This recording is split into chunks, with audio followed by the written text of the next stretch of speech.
rischio che ho preso, beh, intanto parlare di uno spettacolo che non hai ancora fatto, è già, secondo me saremo già a posto. Ma se poi volete una cosa più intima, io normalmente per un lungo periodo della mia vita ho volato, ma adesso non me lo ricordo più. Cioè, quindi ho volato. Cioè, non con un supporto, non appeso a un parapendio, no, no, io proprio. Sapete come facevo?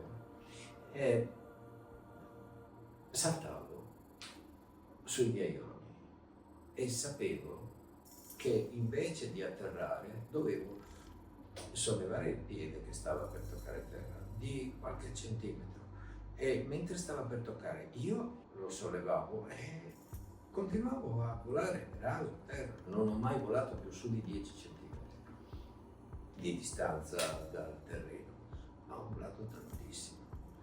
Io questa roba non so se l'ho sognata, ma per tanti anni io ho avuto la sensazione di aver volato. Poi questo sogno non l'ho fatto più e forse mi sono anche dimenticato come si fa.